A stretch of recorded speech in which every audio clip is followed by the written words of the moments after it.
வணக்கம். மோடி அவர்களுக்கு ரொம்ப நன்றி. ஏன்னா மோடி அவர்களுக்கு நன்றி சொல்றே சங்கி அப்படின்னு சொல்லிட்டு கமெண்ட்ல யாரும் திட்ட வேணாம். பிஜேபி கட்சி நம்ம ஆதரிக்கிறோம் அப்படின்னு இதற்கு அர்த்தம் கிடையாது. மோடி அவர்கள் தான் நம்ம எல்லாருக்கும் பிஎம்மாக இருக்காரு. என்னதான் பிடிச்சிருந்தாலும் பிடிக்கலனாலும் மோடி அவர்கள் தான் பிஎம் அப்படின்ற அடிப்படையில மத்திய அரசு வெளியிட்டிருக்கக்கூடிய சில அறிவிப்புகள் நமக்கு திருப்தி அளிக்குது. ஸோ அதன் அடிப்படையில் இந்த ரெண்டு விஷயங்கள் இப்போ நான் சொல்ல போற ரெண்டு விஷயங்கள் சார்பாக அவருக்கு நன்றி சொல்றோம். மற்றபடி பிஜேபி நம்ம ஆதரிக்கிறோம், பிஜேபி கருத்துக்கள் எல்லாம் நம்ம ஏற்றுக்கிறோம் அப்படின்ற பொருள் கிடையாது. இதுக்கு முதல்ல டிஸ்கிளைமர் போடணும் இல்லையா? ஸோ அதனால இந்த டிஸ்கிளைமரை நம்ம போட்டுடுறோம். முதலாவதாக எந்த விஷயத்துக்கு நம்ம நன்றி சொல்றோம் அப்படின்னு பார்த்தீங்கன்னா, ஜிஎஸ்டி வரி குறைப்பு. நேற்று இந்த அறிவிப்பானது வெளியாகி இருந்தது. கடந்த விடுதலை நாள் அன்று மோடி அவர்கள் ஒரு விஷயத்தை சொல்லியிருந்தாரு. உங்களுக்கு தீபாவளி பரிசு காத்துக்கிட்டு இருக்கு அப்படின்னு முத்து படத்துல சொல்லுவார்ல ரஜினி, எந்த மாதிரி தீபாவளி பரிசு காத்துக்கிட்டு இருக்கு அப்படின்னு சொல்லிட்டு ஒரு விஷயத்த சொல்லியிருந்தாரு. அப்பொழுதே படம் சொல்லிட்டு இருந்தாங்க, ஜிஎஸ்டி தொடர்பாக ஏதோ அறிவிப்பானது வெளியாக போகுது அப்படின்னு சொல்லிட்டு இருந்தாங்க. அதன் அடிப்படையில நேற்று ஜிஎஸ்டி கவுன்சில் கூட்டம், 56வது ஜிஎஸ்டி கவுன்சில் கூட்டத்துல மத்திய நிதியமைச்சர் அவர்கள் தலைமையில் நடந்தது. பல்வேறு மாநிலத்தை சார்ந்த நிதியமைச்சர்கள் மற்றும் செயலாளர்கள் எல்லாம் கலந்துக்கிட்டாங்க. அந்த கூட்டத்துல முக்கியமான அறிவிப்பானது வெளியிடப்பட்டிருக்கு. என்ன அறிவிப்பு அப்படின்னு பாத்தீங்கன்னா, ஆல்ரெடி நீங்க பார்த்திருப்பீங்க. ஸோ 2 ஸ்லாப்பா மாத்திருக்காங்க. ஆல்ரெடி 4 ஸ்லாபா இருந்துச்சு. இப்போ 2 ஸ்லாபா அதை மாத்திருக்காங்க. 5, 12, 18, 28 அப்படின்னு 4 இருந்துச்சு. இப்பொழுது 5, 18 அப்படின்னு சொல்லிட்டு 2 ஸ்லாபா மட்டும் அதை குறைச்சிருக்காங்க. மக்கள் பயன்படுத்தக்கூடிய அன்றாட உணவுப் பொருட்களுக்கு வரியானது குறைச்சிருக்காங்க. இது முக்கியமாக நம்ம பார்க்கக்கூடிய ஒரு விஷயம். 18, 12% இருந்து இப்பொழுது 5% அது மாற்றப்பட்டிருக்கு. அதன் பிறகு எலக்ட்ரிக்கல் பொருட்கள், washing machine, fridge, AC, TV இது போல பொருட்களுக்கும் வரியானது குறைஞ்சிருக்கு. அப்புறம் பைக்கு, சைக்கிள் இது போல விஷயங்களுக்கும் இது போல பொருட்களுக்கும் வரியானது குறைஞ்சிருக்கு. அப்புறம் டிராக்டரு, விவசாய பொருட்களுக்கும் வரியை குறைச்சிருக்காங்க. ஸோ இப்போ அதிகபட்சமாக முன்னாடி 28% அப்படின்றது இருந்தது. இப்பொழுது அதிகபட்சமாகவே 18% அப்படின்றத கொண்டு வந்திருக்காங்க. 12 அப்படின்ற ஒரு ஸ்லாபை தூக்கியிருக்காங்க. 28 அப்படின்ற ஒரு ஸ்லாபை தூக்கியிருக்காங்க.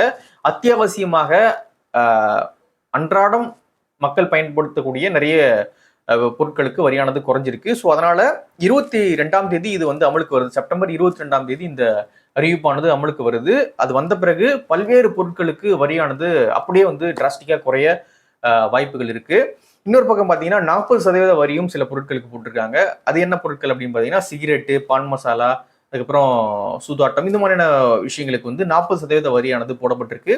கண்டிப்பாக அது 100% வரி கூட போடலாம். அதன்குள்ள நம்ம போக வேண்டாம். ஏன்னா பயன்பாடு குறையணும் அப்படின்ற அடிப்படையில முழுமையாக அந்த விஷயங்களை தடையும் செய்ய முடியாது. ஸோ பயன்பாடு குறையணும் அப்படின்ற அடிப்படையில 40% வரிக்கு அதை கொண்டு போயிருக்காங்க. உண்மையாவே வரவேற்க தகுந்த விஷயம். 2 சிகரெட் பிடிச்சவனா இனிமே 1 சிகரெட்டு, 1 பாக்கெட் பிடிச்சவன் இனிமே 1/2 பாக்கெட்டு அப்படின்லாம் குடிப்பாங்கன்னு மத்திய அரசு நினைக்குது. ஓகே, என்ன நடக்குது அப்படின்றத நம்ம வெயிட் பண்ணி பார்க்கலாம். அதுக்குள்ள நம்ம போக வேண்டாம். அத்தியாவசியமாக நம்ம பயன்படுத்தக்கூடிய நிறைய விஷயங்களுக்கு வரியானது குறைஞ்சிருக்கு. ஸோ இதன் காரணமாக மத்திய அரசுக்கு நம்மளுடைய நன்றிகளை தெரிவிச்சுக்கிறோம். ஏன் அப்படின்னா, அதிகப்படியான வரிகள் மக்கள் மீது சுமத்தப்படும் பொழுது அவங்களுடைய வாழ்வாதாரமே பாதிக்கப்படும். அது மட்டும் இல்லாம அவங்க கையில இருந்து எல்லா காசும் உறிஞ்சிக்கிட்டே இருக்கும். இந்த வரியானது ஒரு 10 ரூபா கூட அவங்க கையில தங்க விடாம எல்லாத்தையும் கஜனாவுக்கு அரசு உறிஞ்சி உறிஞ்சி கொண்டு போகும். இதனால மக்களுடைய வாழ்வாதாரம் எப்பொழுதும் மேம்பாடாகவே இருக்கும். இந்த அறிவிப்பு பார்க்கும்பொழுது ஒரு 10 ரூபா செலவு பண்றாங்க அப்படின்னா இப்பொழுது 5 ரூபா செலவு பண்ணுவாங்க. 5 ரூபா அவங்களுக்கு ஒரு சேமிப்பா இருக்கும். அதை இன்னொரு இடத்துல இன்வெஸ்ட் பண்ணுவாங்க. அல்லது நகை வாங்குறதோ, வீடு வாங்குறதோ, இடம் வாங்குறதோ அப்படின்னு இன்வெஸ்ட் பண்ணுவாங்க. அவங்களுடைய வாழ்வாதாரமும் மேம்படும், வாழ்க்கை தரமும் மேம்படும். அதன் அடிப்படையில இந்த அறிவிப்பானது வரவேற்க தகுந்த அறிவிப்பாக இருக்கு. ஸோ அதன் அடிப்படையில் நம்ம இந்த அறிவிப்புக்கு நன்றிகளை சொல்லிக்கிறோம். இன்னொரு அறிவிப்பு என்ன அப்படின்னு பாத்தீங்கன்னா, இலங்கை தமிழ் அகதிகள் இனிமே சட்டவிரோத குடியேறிகள் அல்ல அப்படின்ற ஒரு அறிவிப்பானது வெளியாகி இருக்கு.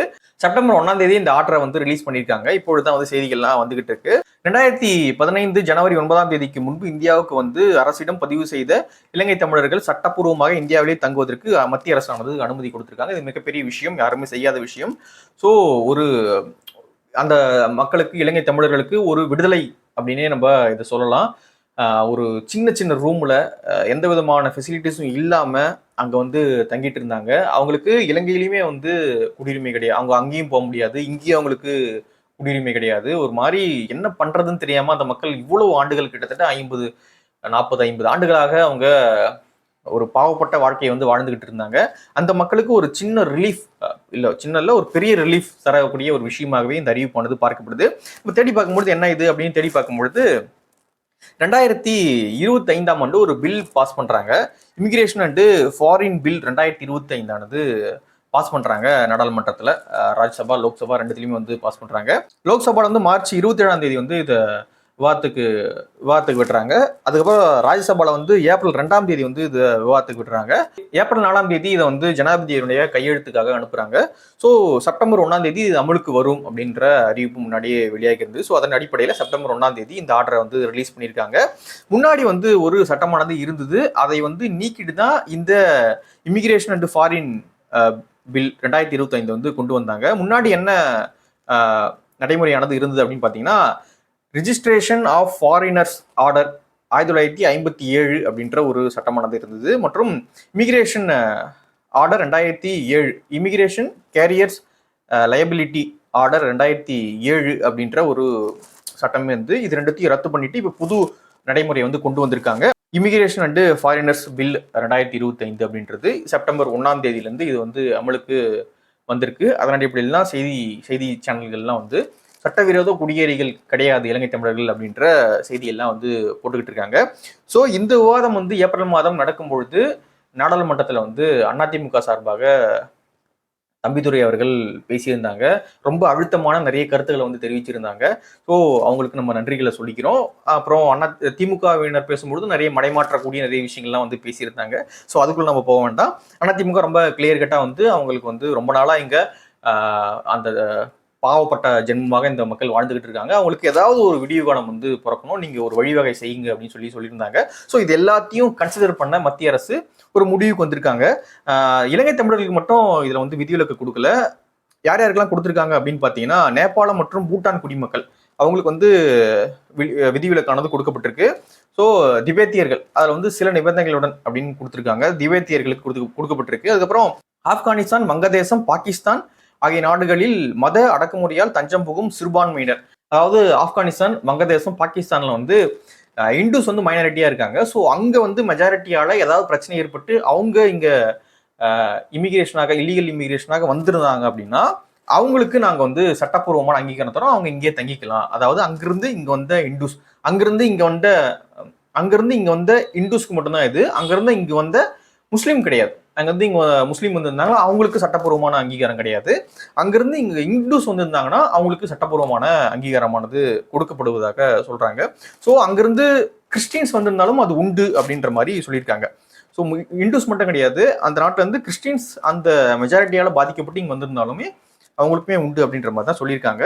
ஸோ 4வதாக இலங்கை தமிழர்களுக்கும் இங்க பதிவு செஞ்சிருக்கணும். அவங்க 2009க்கு, அதாவது 2015க்கு முன்பு இங்க வந்திருக்கணும், அங்க பதிவு செய்திருக்கணும். அந்த மக்களுக்கு நாங்க சட்டப்பூர்வமான அங்கீகாரம் தரோம் அப்படின்ற அறிவிப்பானது வெளியாகிருக்கு. மற்ற ஃபாரினர்ஸ் இருக்காங்க இல்லையா, ஸோ அவங்களாம் வந்திருந்தாங்க அப்படின்னா அவங்களுக்கு சட்டப்பூர்வமான இதெல்லாம் கிடையாது. அவங்களாம் விசா வாங்கியிருக்கணும், பாஸ்போர்ட் வச்சிருக்கணும், ஸோ அவங்களுக்கு டிராவல் டாக்குமெண்ட் இருக்கணும். ஸோ இதெல்லாம் அவங்க ப்ராப்பராக வச்சிருக்கணும். அதெல்லாம் எதுவுமே இல்லை அப்படின்னா அவங்க கைது செய்யப்படுவாங்க. அப்படியான விஷயங்கள்லாம் சொல்லப்படுது. இதுல இருந்து இந்த சட்டம் புதுசாக இம்ப்ளிமெண்ட் பண்ணியிருக்காங்க. இந்த சட்டத்துல இருந்து இவங்க எல்லாருக்கும் நான் சொன்னோம் இல்லையா, நேபாள், பூட்டான், அப்புறம் திபேத்தியர்கள், அப்புறம் ஹிந்து மைனாரிட்டிஸ் அங்கே வந்திருந்தாங்க அப்படின்னா, அப்புறம் இலங்கை தமிழர்கள், இவங்க எல்லாருக்குமே இதில் விதிவிலக்கு கொடுத்துருக்காங்க. மற்றபடி வேற யாராவது உள்ள வந்திருந்தாங்க அப்படின்னா அவங்களுக்குலாம் அவங்க மீதுலாம் கடுமையான நடவடிக்கை எடுக்கப்படும். ஸோ இதுதான் 2025 இமிகிரேஷன் அண்ட் ஃபாரினர்ஸ் பில் சொல்லக்கூடிய விஷயம். இந்த பில் பாஸ் ஆனதின் அடிப்படையில் செப்டம்பர் 1 இந்த புதிய நடைமுறையானது அமலுக்கு வந்திருக்கு. ஸோ இன்னொரு முக்கியமான நபருக்கும் நம்ம நன்றிகளை சொல்லணும். யாருக்கு அப்படின்னா சீமான் அவர்களுக்கு. ஏன் அப்படின்னா அவர்கிட்ட அதிகாரம் கிடையாது. நாடாளுமன்றத்துக்கு, சட்டமன்றத்திலேயோ போய் பேச முடியாது, தீர்மானங்களை கொண்டு வர முடியாது, எதுவும் பண்ண முடியாது. ஆனா மக்கள் மன்றத்துல தொடர்ச்சியாக இந்த மக்கள் சம்பந்தமாக நிறைய விஷயங்களை பேசிக்கிட்டே இருந்தாரு. அந்த மக்கள் அகதிகளாக ரொம்ப அடிமைப்பட்டு இந்த மண்ணில் வாழ்ந்துகிட்டு இருக்காங்க. என்னதான் இந்த மண்ணுக்கு, தமிழ்நாட்டுக்கு அவங்க மிகப்பெரிய தொடர்புகள் இருந்தாலும், இலங்கை ஈழத்துக்கும் தமிழ்நாட்டுக்கும் மிகப்பெரிய தொடர்புகள் இருந்தாலும், நம்ம ரெண்டு பேருமே இங்க தொப்புள்குடி மக்களாக, ஒரே மொழி பேசக்கூடிய மக்களாக இருந்தாலுமே தமிழ்நாட்டுல அந்த மக்கள் அகதிகளாக, ஒரு விடுதலை அடைந்த மக்களாக, இது நம்ம மண்ணு தான் அப்படின்ற அளவுக்கு அவங்களால உரிமை எடுத்துட்டு இங்க வாழ முடியல. ஸோ இது மிகப்பெரிய அவலம் அப்படின்ற ஒரு விஷயத்த சீமானவர்கள் எல்லா மேடைகளையும் பேசிக்கிட்டே இருந்தாரு. அவருக்கு ஒரு மிகப்பெரிய நன்றிகள். அவரால் சட்டமன்றத்திலையும் நாடாளுமன்றத்திலையும் பேச முடியல. ஆனா மக்கள் மன்றத்துல இது தொடர்பாக விழிப்புணர்வுகளை ஏற்படுத்திக்கிட்டே இருந்தாரு. அவருக்கும் மிகப்பெரிய ஒரு நன்றி. இந்த மக்களுக்கு இந்த அறிவிப்பு மிகப்பெரிய ஒரு விடுதலையை கொடுத்த ஒரு உணர்வை தான் தந்திருக்கும். இனிமே வந்து அந்த மக்கள் சுதந்திரமாக இந்த மண்ணில் வந்து நடமாடலாம், எங்க வேணா போகலாம். யாருமே வந்து அவங்கள சட்ட விரோதிகள் அப்படின்னு சொல்ல மாட்டாங்க. நிறைய பேர் வந்து இந்த டூரிஸ்டர் ஃபேமிலி படம் வரும்பொழுதுலாம் இப்படியான படம்லாம் வரக்கூடாது, அவங்க வந்து சட்டவிரோதமாக வந்திருக்காங்க, அவங்கள வந்து நீங்க வந்து எப்படி இது பண்ணுவீங்க அப்படின்லாம் வந்து நிறைய, ஏன்னா சட்டப்பூர்வமாக பேசுறாங்களாம், அவங்க சட்டப்பூர்வமாக பேசுறாங்களாம், அதனால வந்து அப்படிலாம் வந்து சொல்லிட்டு இருந்தாங்க. அவங்கள வந்து நம்ம எப்படி ஆதரிக்கிறது அப்படிலாம் சொல்லிட்டு இருந்தாங்க. இப்பொழுது வந்து நம்மளும் சட்டப்பூர்வமா சொல்லலாம் இல்லையா, அவங்க வந்து இனிமே சட்டவிரோத குடியேறிகள் கிடையாது, இனிமே அந்த மக்களும் இந்த மண்ணினுடைய உரிமை பெற்ற மக்கள் தான் அப்படின்ற ஒரு விஷயத்த வந்து நம்ம இங்க பதிவு பண்றோம். ஸோ இந்த அறிவிப்புகள் வந்து நமக்கு மகிழ்ச்சி அளிக்குது, அதனாலதான் நம்ம பேசணும்னு நினைச்சோம். ஸோ அதனாலதான் பேசிக்கிட்டு இருக்கோம். உங்களுடைய பார்வை என்ன அப்படின்றத கீழே கமெண்ட்ல பதிவு பண்ணுங்க. ஸோ பிஜேபி திருப்பியும் டிஸ்க்ளைமர் போட வேண்டிய அவசியம் இருக்கு, ஏன்னா பிஜேபி பத்தி பேசினாலே டிஸ்க்ளைமர் போட்டுருணும் போல, இல்லை அப்படின்னு நம்மளையும் சங்கின்னு சொல்லிடுவாங்க. ஸோ அதனால வந்து பிஜேபி கருத்து, பிஜேபி கட்சி நம்ம ஏத்துக்கல, அது ஒரு பக்கம் தள்ளிடுவோம். ஆனா மத்திய அரசாக ஒரு கவர்மெண்ட்டாக அவங்க செய்யக்கூடிய விஷயங்களை வந்து நம்ம சரி தவறு அப்படின்னு வந்து சொல்றோம். அதன் அடிப்படையில தான் இதை நம்ம பதிவு பண்றோமே தவிர்த்து அவங்க கருத்து நம்ம உடன் பண்றோம், அவங்க அது பண்றாங்க இது பண்றாங்க எல்லாத்துக்கும் நம்ம பொறுப்பேற்கணும் அப்படின்லாம் ஒன்றும் கிடையாது. கவர்மெண்ட்டாக இந்த விஷயம் நமக்கு ஓகேவாப்படுது, அதனால இங்க நம்ம பதிவு பண்றோம். ஸோ உங்களுடைய கருத்து என்ன அப்படின்றத நீங்க கீழே கமெண்ட்ல பதிவு பண்ணுங்க. சப்ஸ்கிரைப் பண்ணிடுங்க. நன்றி.